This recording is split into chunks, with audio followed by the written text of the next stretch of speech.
¿Está bien? Vamos a aprovechar para llamar la asistencia de una vez. Okay. Entonces, estamos hablando de una jerarquía de procesos, que es un árbol genealógico. Hemos hablado del proceso del sistema Unix, donde tenemos el primer proceso init, un segundo proceso que es el login, y un tercer proceso que es el shell. De por medio ya saben que existen muchos más procesos. Sin embargo, vendrían a ser los más relevantes. En el caso de Windows tenemos el system, luego el winlogon que crea la sesión, y el explorer que viene a ser el shell, jerarquía de procesos. Vamos a ver primero Unix, macOS. Este es el monitor de procesos de macOS. ¿Está bien? Puedo ordenarlo en el sentido de jerárquico. Fíjense que el kernel, aquí le llama kernel, en macOS, es el process ID 0. ¿Se puede identificar? Aquí aparece un 0. Luego tenemos el launch, que va a lanzar tareas y tiene el número de proceso 1. Pero vamos a ver primero el kernel, y aquí nos va a dar interesantes elementos. Por ejemplo, su usuario es root, significa que es superusuario, y su process ID es el 0, es el primero, si quieren. El porcentaje de procesador que está utilizando, cuánto de memoria real está utilizando, cuánto de memoria virtual, etcétera, etcétera. Nos interesa este elemento, estadísticas. Este proceso, kernel, tiene 232 subprocesos. Y aquí hay algo interesante. ¿Cuántos cambios de contexto ha sufrido desde que está encendido? Fíjense que el tiempo del procesador son 3 horas, 26 minutos, 35 segundos, vendría a ser y milésimas. Se está actualizando cada 5 segundos, más o menos. ¿Vamos a esperar? No, entonces esos son los segundos. Pues tenemos 3 días, 26 horas, vendría a ser, ¿no? No sé, no es coherente. Pero bueno, los cambios de contexto. ¿Cuántos cambios de contexto han sufrido? Fíjense que no estoy haciendo absolutamente nada, solamente está trabajando por detrás mi sistema operativo y me está dando el dato de los cambios de contexto. ¿Sí? ¿Cuántos fallos han habido en el sentido puede ser fallos de requerimiento de memoria, puede ser fallos de otro tipo? Paginación es algo que vamos a revisar cuando revisemos la parte de memoria principal. Aquí tenemos algo que coincide con entradas Match Unix. Match es uno de los orígenes del kernel de macOS. Se ha unido Match, Unix BSD y el de Next Step. Entre los tres han creado lo que es macOS. Pues aquí conserva todavía lo que es Match. Aquí hay llamadas tipos Match y llamadas tipos Unix. Los diferencia. ¿Está bien? Vamos a ver cualquier otro proceso. Por ejemplo, este. Este a su vez tiene el user ID 1 y un grupo, este proceso tendría un user ID 195. El 195 le corresponde un parent ID que es el 1, su padre, y está partiendo del usuario raíz del 0. En las estadísticas podemos ver que tiene 3 subprocesos, significa como 3 hijos, su tiempo de procesador, los cambios de contexto que ha tenido este proceso. No estamos viendo los cambios de contexto de manera general. Este proceso está cambiando 848.011 veces hasta este momento. Es un proceso del sistema operativo, por lo tanto está siempre vigente, está ejecutando tareas.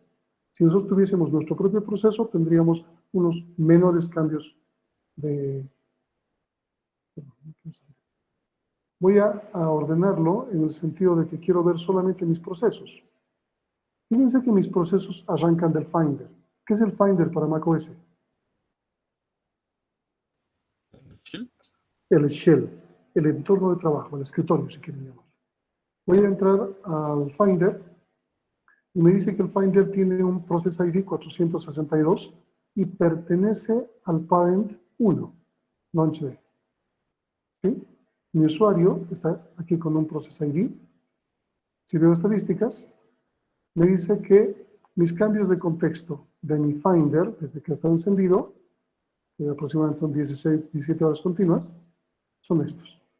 ¿Cuántos fallos ha habido? Las llamadas al sistema Match y al sistema Unix. Llamadas al sistema como tal. En este extremo puedo ver los Process ID, distintos números. y mi usuario. Aquí no puedo jerarquizarlo, pero sí cuando veo todos los procesos, sí puedo mostrarme jerárquicamente, mostrando el 1 o el 0 en este caso inicialmente. ¿Alguna duda sobre esto? Estamos viendo Mac. Abajo me da estadísticas de el porcentaje de uso del sistema, el usuario que está usando, cuántos procesos inactivos hay, cuántos subprocesos y cuántos procesos. Fíjense que este concepto de procesos y subprocesos, vamos a hablar hoy día. Cuando se hacen cambios de contexto, los cambios de contexto se hacen entre los procesos, no entre los subprocesos. ¿Está bien? ¿Alguna duda sobre esto? Veamos Linux. Esta es la distribución que ustedes tienen para poder hacer sus prácticas. Es la que instalaba el otro día, justamente. Pues aquí tengo una consola. Vamos a ver los procesos. Tengo un comando interesante en Linux que me dice PS3, un árbol de procesos. Puedo distinguir directamente que nacen de init. Recuerdan que les he dicho que ese es el primer proceso de Unix. Linux, obviamente, está originado en Unix. Luego tengo distintos procesos. Lo que no voy a encontrar aquí es el login. Está entrando directamente. Pero sí puedo encontrar el shell. Mi shell se llama KDE. Y obviamente este es el KDE. Si se fijan, cada menú aparece, ¿no? Entonces tengo mi KDE init y dentro de esto tengo lo que yo estoy haciendo. Por ejemplo, he abierto una consola. Aquí se llama consola con K. Bueno, obviamente porque es parte del shell KDE, le han puesto ese nombre. Y dentro de la consola tengo mi shell, que vendría a ser bash. Ese es mi shell, mi entorno de trabajo. Y he ejecutado el comando ps3.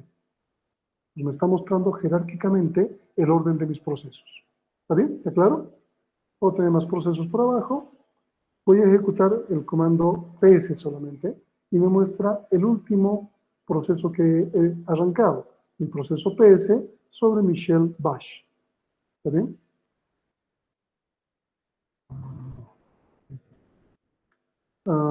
Puedo ejecutar, por ejemplo, este ps, el comando ps, con otros tipos de parámetros. ¿Y qué va a dar este tipo de parámetros?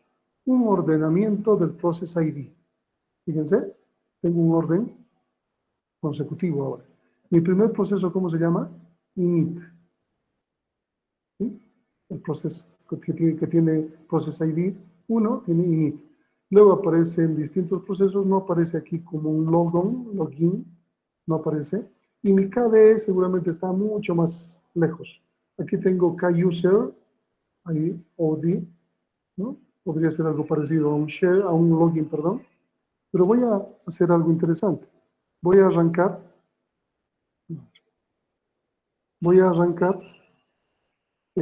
como superusuario, por ejemplo. Ahora quiero ejecutar el comando ps3. Quiero ver qué ha cambiado en mi KDE. Fíjense que dentro de mi shell he entrado como super user, he creado otro shell y he ejecutado ps3. Se está enmascarando, se dan cuenta como el proceso con el cual he entrado es un usuario normal, pero dentro de ese usuario normal, dentro de ese entorno de trabajo, he creado un superusuario que a su vez tiene su propio shell, puede ejecutar sus propios comandos. Me va a mostrar una cadena de este árbol, nada más. No estoy creando otra línea de árbol. ¿Entiende? Puedo ejecutar el comando top y es parecido al administrador de tareas de Windows, por ejemplo. Aquí me muestra todas las estadísticas de qué porcentaje de procesador estoy usando, qué procesos están inactivos, qué procesos están activos, qué procesos son zombies. No me muestra cambios de contexto aquí, por ejemplo. Pero tengo una forma de verlo, pero es una práctica para ustedes, así que no voy a mostrarlo. ¿Está bien? Y aquí me está mostrando de acuerdo al orden de ejecución. Fíjense que, ¿dónde está? El Process ID 2487, usuario raíz, es el que está ejecutando en este momento esto. X es X window, es la parte gráfica, por detrás está la parte gráfica. Console es la parte de consola que estoy ejecutando ahora y el init está por detrás. Y fíjense que dinámicamente está cambiando. Esto de PR es un elemento que vamos a utilizar nosotros con este elemento que significa nice. Estos dos nos va a permitir hacer un cambio de prioridades. Es la segunda práctica Linux que van a realizar ustedes. Y ahí van a entender un poco más este concepto. Pues aquí podemos ver también que existe una jerarquía de procesos. Y esta jerarquía se puede ver mejor reflejada si ejecutamos el comando ps3, que solo es de Linux, no es de Unix. ¿Está bien? ¿Alguna duda? Si yo quiero marcar, por ejemplo, los que está activo, o sea, qué usuario, qué proceso me corresponde a mí, voy a colocar ps-a y me va a dar, fíjense, más procesos, pero me va a marcar los que son míos, los que están activos. ¿Dónde está? No lo he marcado, son los muchos. No, es all. Entonces tengo que poner P. Entonces es esto, todos los procesos.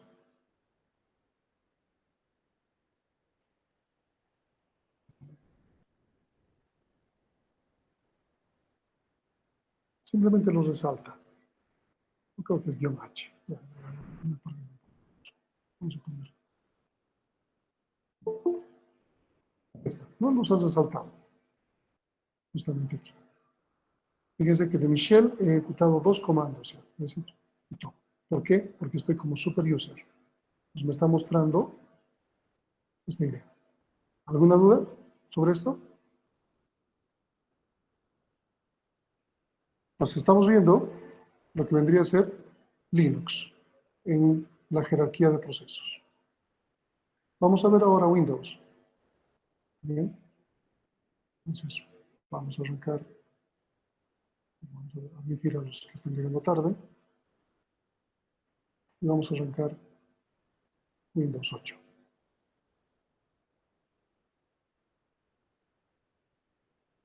Dentro de Windows 8 tenemos una herramienta que se llama Procmon, ya lo hemos utilizado, pero esta nos va a servir no solamente para lo que hemos utilizado, sino para mostrarnos el árbol de procesos. Esto tiene que ver con una práctica que van a realizar ustedes. La práctica consiste en trabajar con Windows, descargarse este programa Procmon, ya lo tienen en Classroom, pueden bajarse también de la página sysinternals.com. Esa es la página que nos permite generar un montón de herramientas que nos permiten revisar cosas dentro de Windows.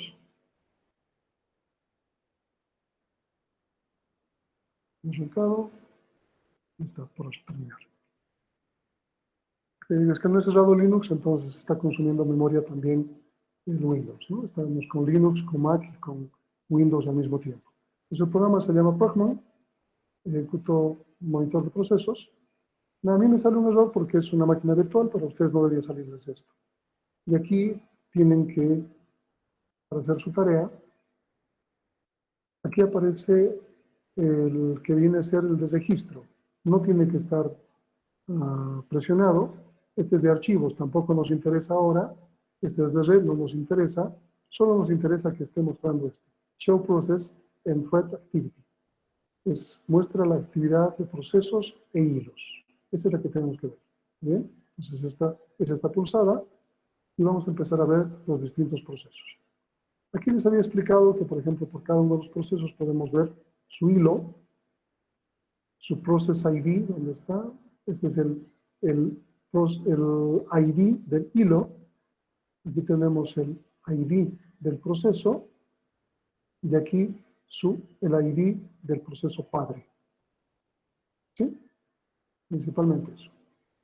Pero puedo ver en Tools una opción que me dice Process Tree, árbol de procesos.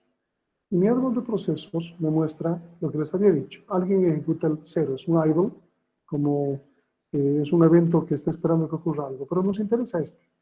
Este es el que hemos dicho que era nuestro primer proceso de arranque, ¿se acuerdan? System. Fíjense que también tiene un init como tal. Pero después de System, ¿qué tendríamos que buscar nosotros? ¿Se acuerdan?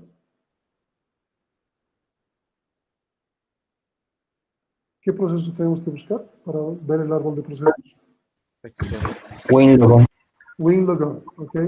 ¿Está bien? Pues vemos por abajo y vamos a ver un WinLogon.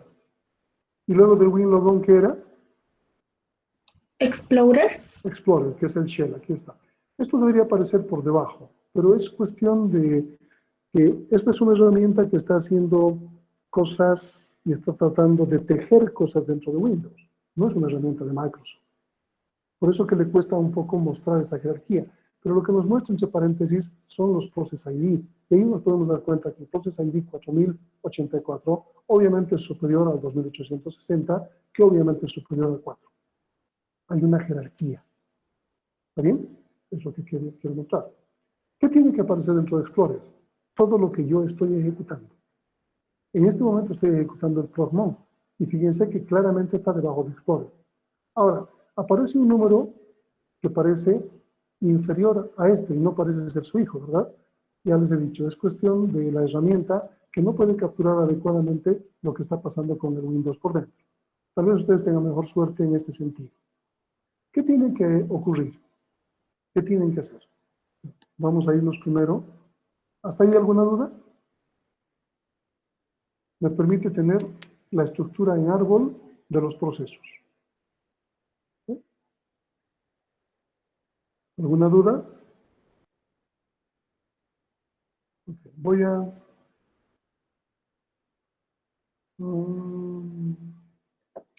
utilizar una herramienta que está hoy día no habilitado en el Classroom. Vamos a probarla. Es pizarra.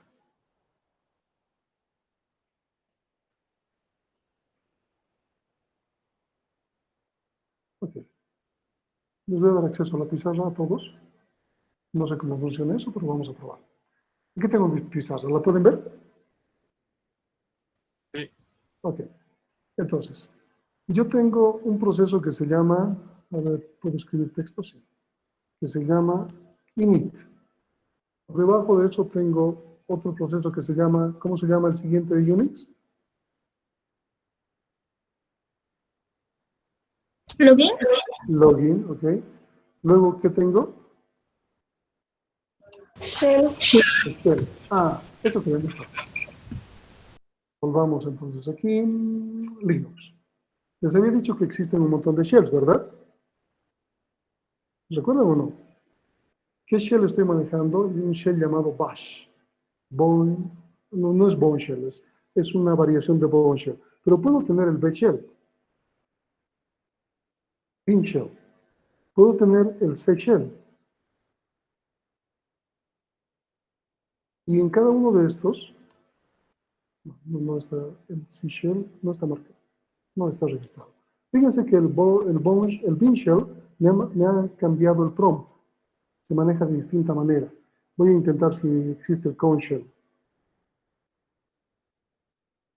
No sé cuántos shells hay en esta distribución, pero en Unix normalmente existían estos shells. El C Shell, Cone Shell, Bone Shell y el Bash. Es una combinación. Parece que no, pero voy a entrar al Bash.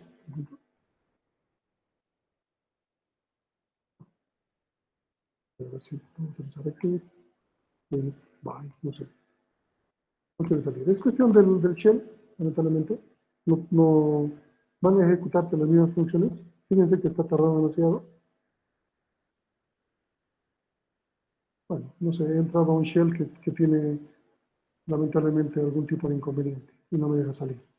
Pero estos son los shells que existen y que se pueden ir cambiando. Son los entornos de trabajo del Unix y que van a tener ciertas particularidades, porque es como si en Windows tuviese un Explorer y tuviese otros shells que puedo usar. Antes existían para Windows.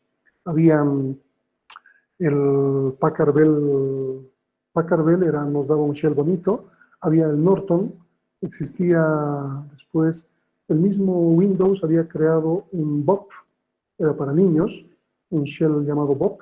Entonces había muchos shells que uno podía cambiar. Actualmente nadie le interesa hacer shells para Windows y se ha quedado con el Explorer. ¿Está bien? Ok. En el caso del Windows, ¿qué tengo? ¿Cuál es el primer proceso que tengo que arrancar? System. Este. ¿Cuál es el siguiente proceso que tengo que arrancar? WinLogon. WinLogon. he mostrado eso. Y el último, ¿cómo se llama? Explorer. Explorer. Si yo ejecuto Word, por ejemplo, ¿dónde se va a poner? ¿Hijo de quién va a ser? Del Explorer. Entonces va a estar por aquí abajo. El WinWord. Si ejecuto, no sé, el monitor de procesos, ¿dónde se va a poner?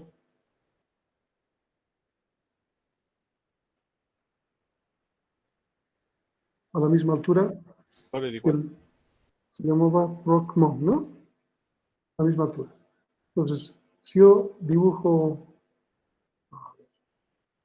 mal pulso, mal pulso.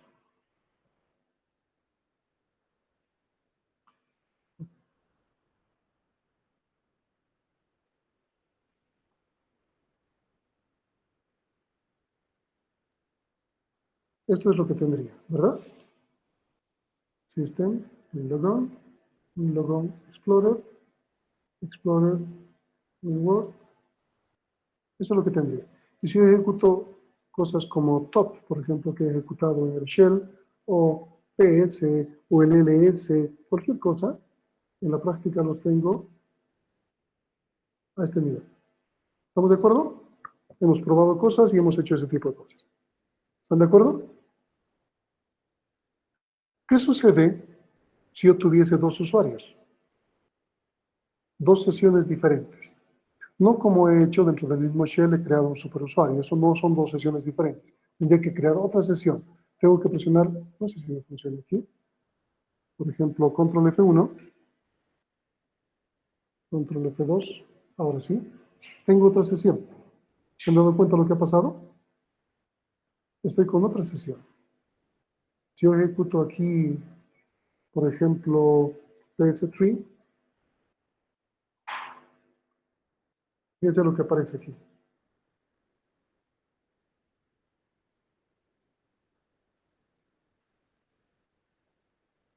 ¿Notan la diferencia?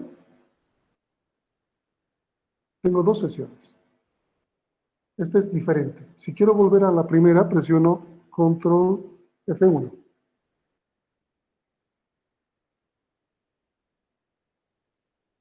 Bueno, tengo una Mac y no tengo teclas de función, entonces estoy sufriendo para presionar control F1 o control F2. Pero paso, aquí está, el KDE me permite manejar escritorios. Entonces, ¿qué es un escritorio? Es un shell. Entonces, estoy generando otro. Eso me permite, en modo consola, debería pasar, no me está respondiendo, control F1, control F2, hasta control F6. Debería poder crear justamente este tipo de consolas, como aparece aquí, un número 2, por ejemplo, y aquí solamente aparece consola. En Windows, ¿cómo puedo crear sesiones de usuario? ¿Cómo puedo crear sesiones de usuario? ¿Mm? Tendría que salirme,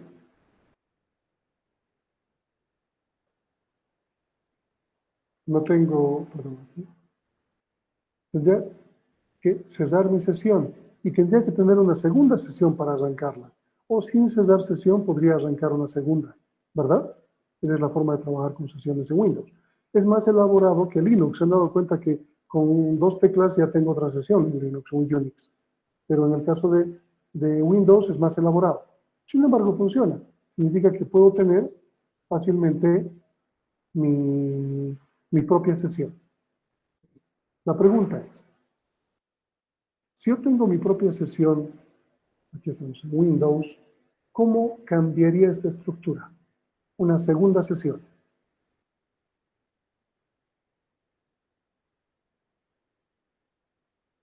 Esa es su práctica, por si acaso. ¿Cómo cambiaría la estructura? Se crearía otro WinLogon. Ok, entonces se crearía un WinLogon más. ¿Qué más se crearía? Otro shell. Otro explorer. Otro Explorer. Y cualquier cosa que yo ejecute dentro, por ejemplo, aquí voy a jugar solitario, debería aparecer en ese sentido. The System, WinLogon, Explorer, Solitaire. ¿Están de acuerdo? Si yo tuviese en el caso de Unix una nueva sesión, igual aparecería otro login, otro shell, ya saben que existen diferentes shells, y alguna instrucción dentro del shell, por ejemplo, listar los archivos. Entonces, lo escribíamos ahí. Esto. Tendría esa estructura. ¿Están de acuerdo? Eso es jerarquía de procesos. Lo que ustedes tienen que hacer es representar esto.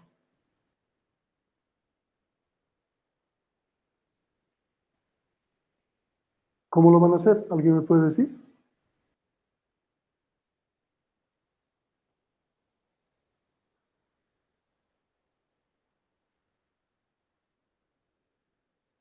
¿Cómo van a resolver el problema? Creando otra sesión para Ok, van a crear otra sesión. Simplemente crean un usuario temporal, pueden crear en su Windows, luego lo borran. ¿Y qué hacen?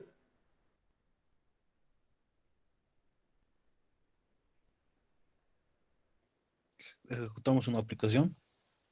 Ok, ejecutan alguna aplicación en el primer usuario, sin cesar la primera sesión, entran a la segunda sesión y ejecutan alguna, dos, tres aplicaciones en el segundo usuario. Luego, ¿cómo capturan esto? ¿Cómo demuestran que esto está funcionando? ¿Queríamos el ID de los procesos del No, WinLogon? simplemente utilizan el programa que les he dado. ¿Cómo se llama ese programa?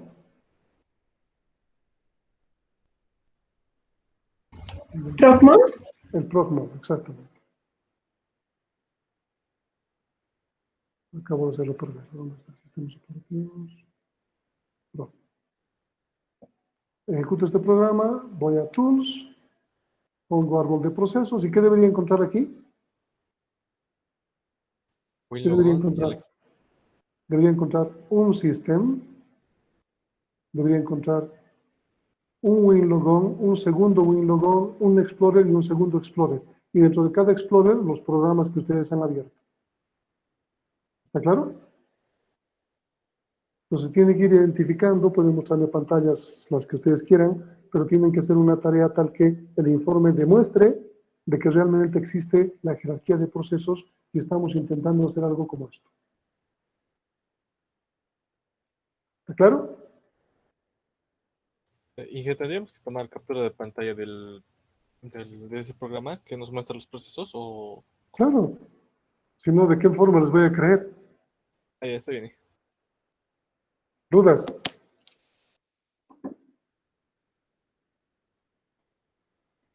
Y una pregunta, ¿también podemos ver con el administrador de tareas esos procesos?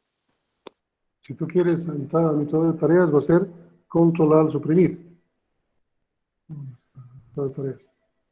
Y lamentablemente no vamos a poder ver, ¿dónde está procesos, por ejemplo? No vamos a poder ver un árbol de procesos. Vamos a ver los procesos como tal, pero no un árbol. Y lo que quiero es ver que el árbol, aquí está el system, por ejemplo. ¿No? Aquí está el system. Procesos de Windows, dice. Aquí está la aplicación que estoy haciendo correr, monitor de procesos, pero no me dice que es hijo de alguien. No tengo forma de ver. Por ejemplo, aquí está el Procmon. No me sale su Process ID. Me sale que es una aplicación la que está corriendo. No me dice que es un proceso. No me sirve de mucho. ¿No? No tengo forma de ver un árbol de procesos. Le llama procesos, pero en realidad ya les he dicho que Windows muestra aplicaciones. ¿No? Son aplicaciones. ¿Sí? Fíjense que me aparece de esta manera. ¿No? Pero no me da más información. ¿Dudas?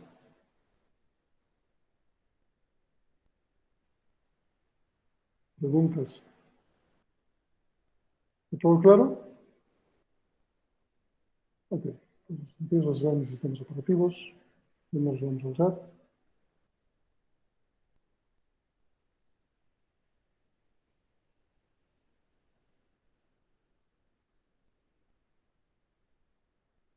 Vamos a utilizar esto.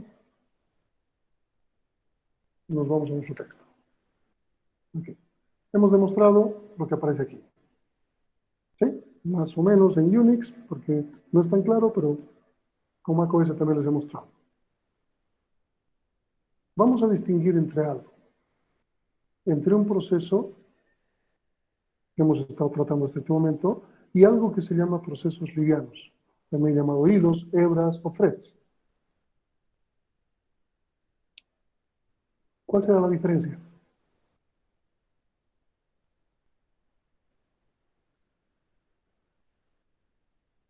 ¿Cuál será la diferencia?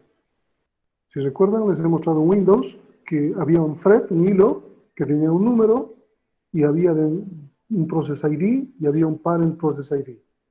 ¿Cuál es la diferencia entre proceso y proceso liviano o hilo?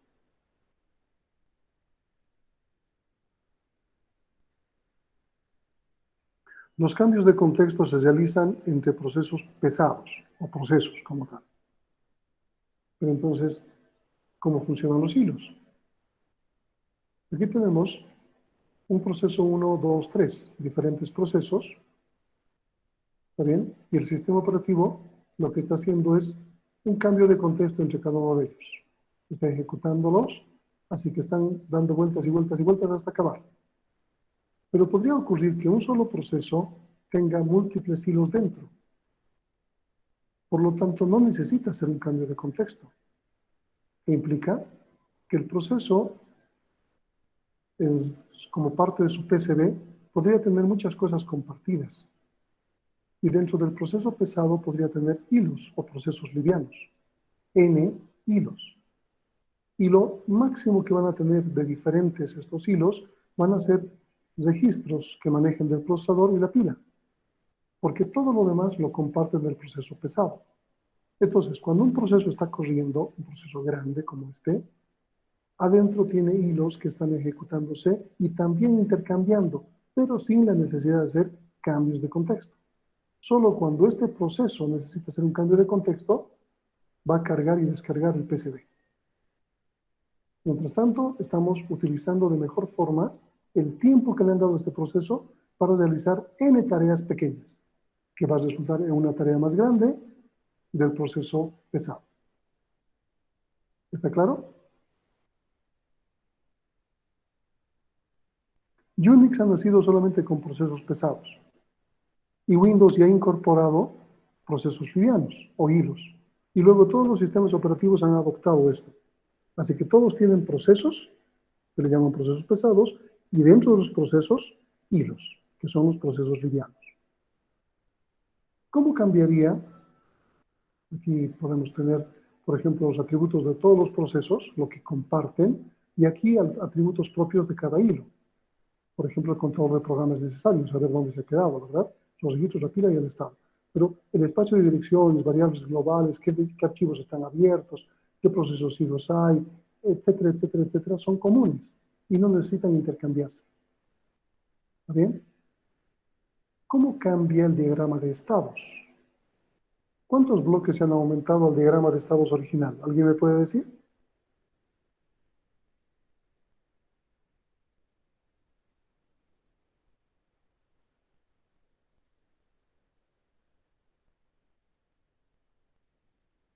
¿Cuáles son los bloques o los estados que se han aumentado en este diagrama frente al diagrama inicial que hemos visto de procesos?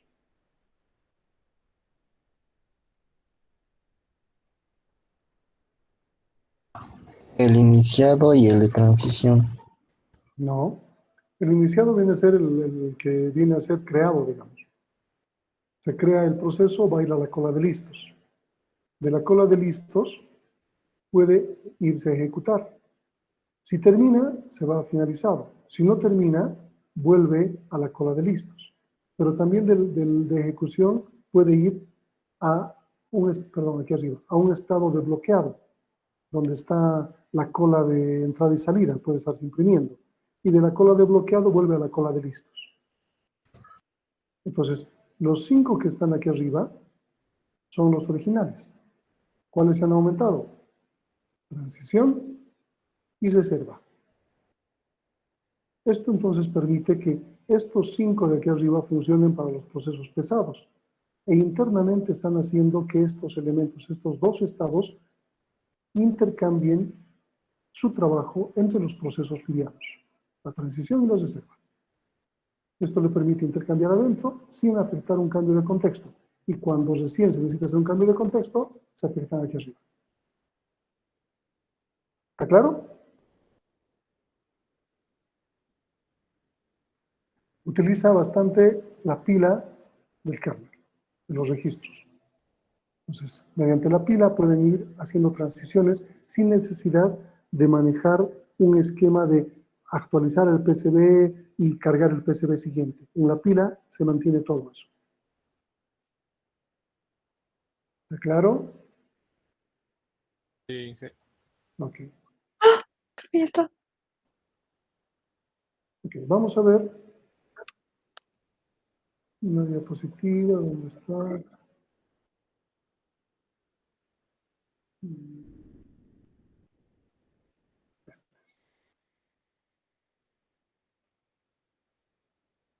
No, no, creo que todavía no era necesario. Vamos a ver. Procesos e hilos. No, creo que todavía no es necesario. La siguiente vamos a ver. Planificación. Estamos entrando a planificación. Schedule. Ok. Hemos visto que existen dos colas. ¿Se acuerdan? La cola de listos y la cola de bloqueados o de entrada y salida. Vamos a concentrarnos en la cola de listos. ¿Cómo se ordenan los procesos para entrar a la cola de listos? ¿Recuerdan? Orden de llegada. Inicialmente hemos visto eso, orden de llegada. Pero no es el mejor algoritmo. FIFO no es el mejor de los algoritmos. Simplemente por cuestiones didácticas hemos hablado de un orden de llegada, hemos hablado de un FIFO. Sin embargo, vamos a ver que existen otros algoritmos. ¿Está bien? Primero, ¿qué es el scheduling o la planificación de procesos? ¿Para qué se planifica procesos? ¿Por qué se tendría que crear un orden en la cola de listos? ¿Alguna idea? Para dar prioridad a otros procesos más livianos y así Ok. terminar más rápido. Está bien, algunos procesos pueden necesitar alguna ejecución más rápida que otros. Algunos procesos podrían necesitar más dispositivos de entrada y salida que procesador. Algunos podrían necesitar más procesador que dispositivos de entrada y salida. Entonces, necesitamos de alguna forma ordenarlos para que el trabajo del procesador sea óptimo. Para hacer este trabajo óptimo, estos algoritmos de planificación tienen que cumplir con estos criterios. Obviamente, maximizar el uso del procesador. ¿Y en qué consiste? Que se mantenga ocupada la mayor parte del tiempo. Si ustedes recuerdan, los cambios de contexto es una pérdida de tiempo para el procesador. Entonces hay que tratar de reducir los cambios de contexto. ¿Cómo se logra eso? Manejando más hilos dentro de los procesos pesados y haciendo que los procesos pesados no sean demasiados. Maximizar la productividad, throughput. ¿Qué significa? Que tengamos de alguna manera un rendimiento en que cuántos procesos hemos ejecutado en una cierta unidad de tiempo, cuán eficiente es nuestro procesador. Minimizar tiempos de retorno implica que desde que un proceso ingresa al sistema, es decir, a ser parte de esa cola, hasta que termina, ese tiempo tiene que ser el mínimo posible. Este es uno de los elementos que nosotros vamos a tomar en nuestros ejercicios como elemento de comparación. Vamos a ver qué algoritmo es mejor que otro, comparando los tiempos de retorno y comparando los tiempos de espera. Los tiempos de retorno, vuelvo a repetir, es el tiempo en el cual un proceso entra al sistema, es parte del sistema, y se ejecuta n veces, no importa, hasta que termina. Y los tiempos de espera son todos los tiempos que está esperando mientras no está en el procesador. En realidad vendría a ser tiempo de retorno menos tiempo de ejecución. Sería el tiempo de espera. ¿Está claro esos dos? ¿Está claro? Me imagino que sí, no contesta. Minimizar tiempo de respuesta. La idea es, no podemos medir mucho esto, pero es el tiempo que transcurre desde que se presenta una solicitud hasta que se tiene respuesta. Es como decir, quiero utilizar el procesador y mientras no respondan ni me manden a la cola de listos, no ha existido nada. Pueden tardarse demasiado.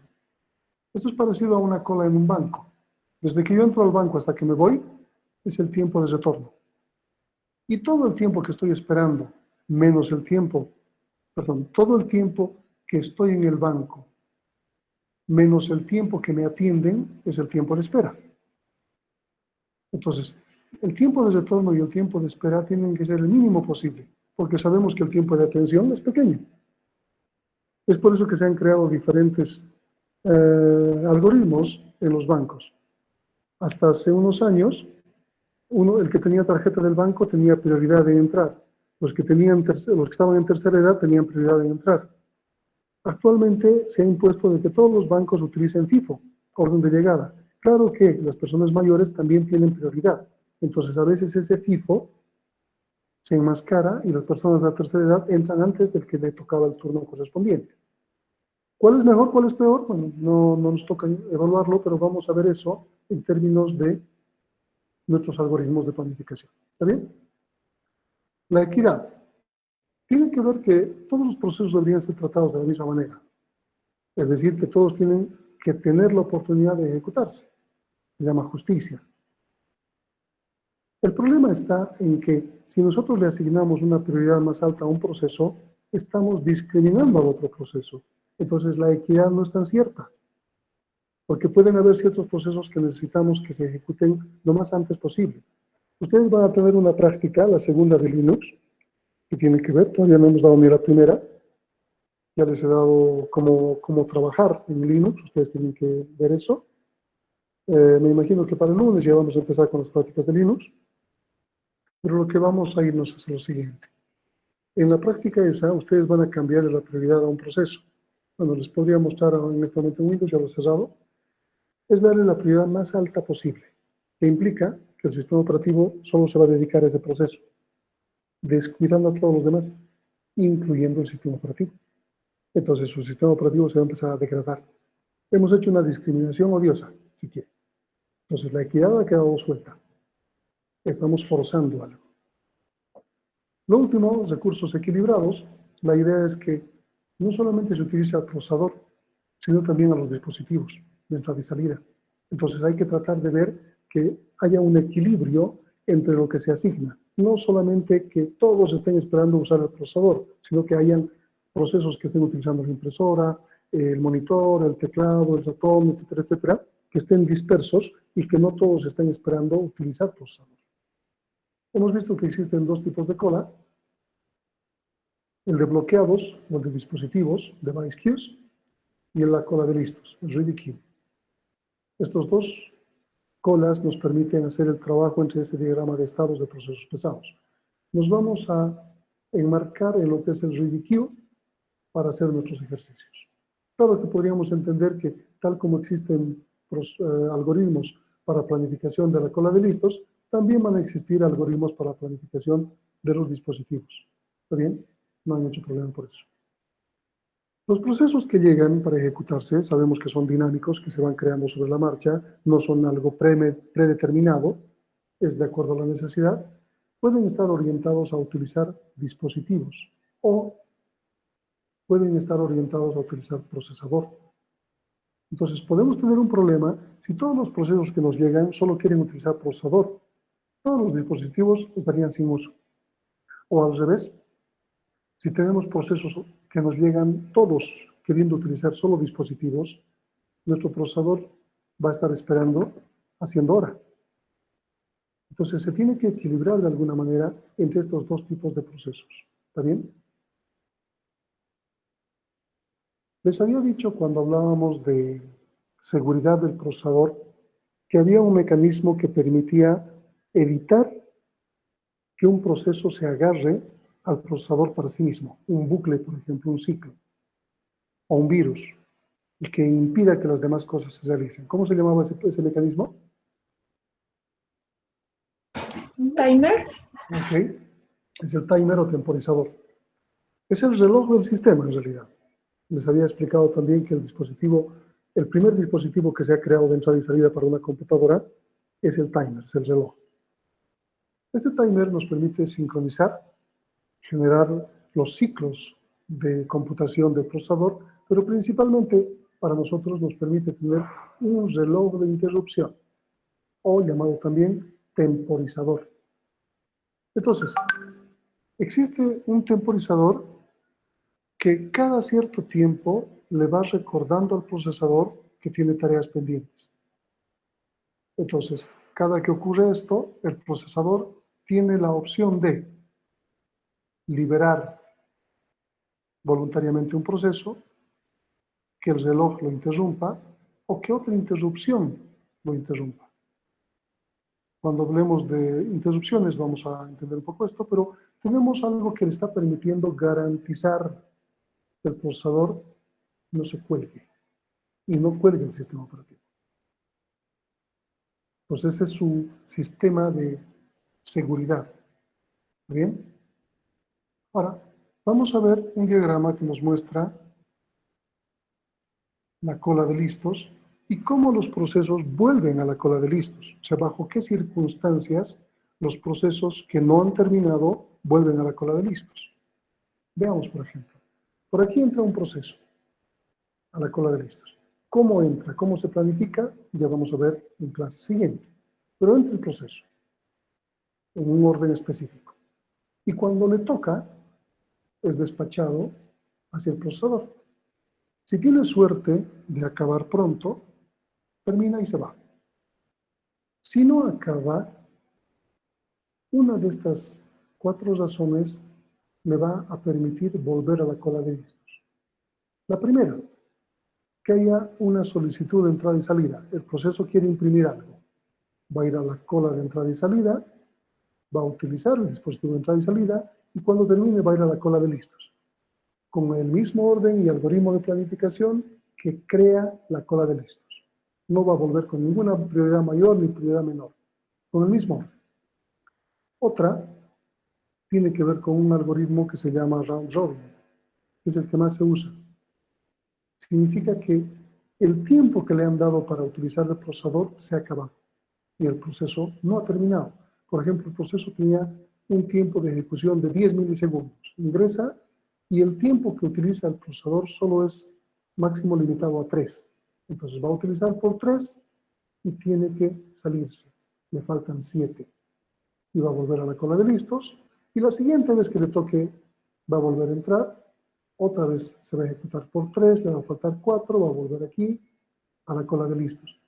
Cuando vuelva a entrar, le va a quedar 1, va a volver a la cola a través de su tiempo de expirado y va a entrar y con 1 terminó y se va.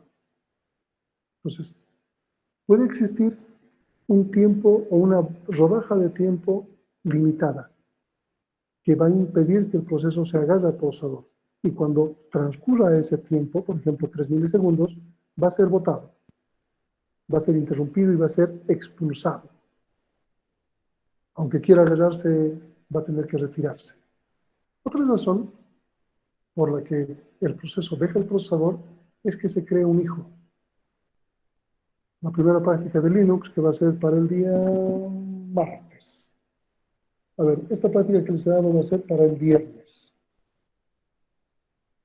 Entonces, para el día lunes podemos colocar la primera práctica de Linux. ¿Sí? En esa primera práctica, si ustedes recuerdan, cuando yo he tratado de representar parte de la práctica con el Linux, les he mostrado una llamada al sistema que se llamaba fork, ¿se acuerdan? Fork permitía crear un hijo. Cuando se crea un hijo, ocurren 2 eventos. Se crea un clon y luego, ¿qué se hace?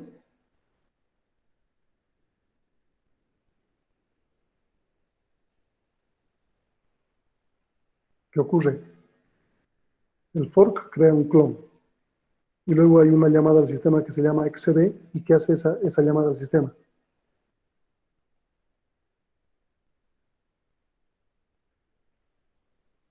No han atendido. Lo que hace es que le da sus propias direcciones para poder trabajar independientemente. Es decir, el hijo se ejecuta. Ahora vuelven 2 a la cola de listos. El hijo y el padre que había creado un hijo. Los dos se encolan y van a entrar de acuerdo a cierto orden. Otra razón es que se está esperando por una interrupción o ocurra una interrupción. Por ejemplo, el procesador está ejecutando algo y yo en este momento presiono Alt-Tab. He interrumpido el procesador. Pero podría ser algo más interesante. Podría utilizar el teclado. Estoy utilizando el teclado. ¿Qué es lo que sucede? Al estar pulsando una tecla, estoy interrumpiendo al procesador. El procesador tiene que delegar al controlador del teclado para ver qué está ocurriendo, qué quiero hacer. El controlador va a interpretar que estoy utilizando las teclas cursor arriba y cursor abajo y va a mandarle una tarea para que el monitor despliegue la pantalla hacia arriba o hacia abajo. Y una vez que eso acabe, va a volver a la cola de listos. Entonces tengo diferentes eventos que me permiten mostrar bajo qué condiciones un proceso no se queda con el procesador, si es que no ha terminado, obviamente. ¿Alguna duda?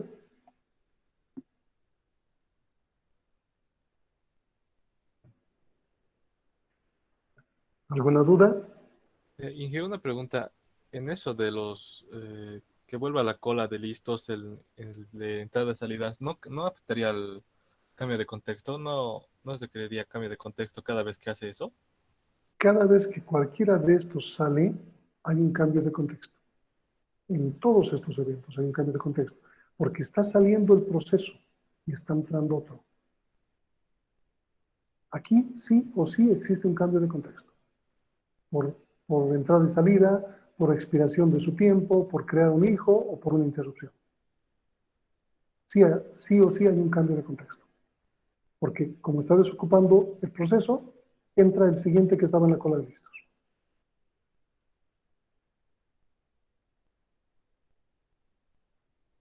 Bien, Inge. ¿Otra duda?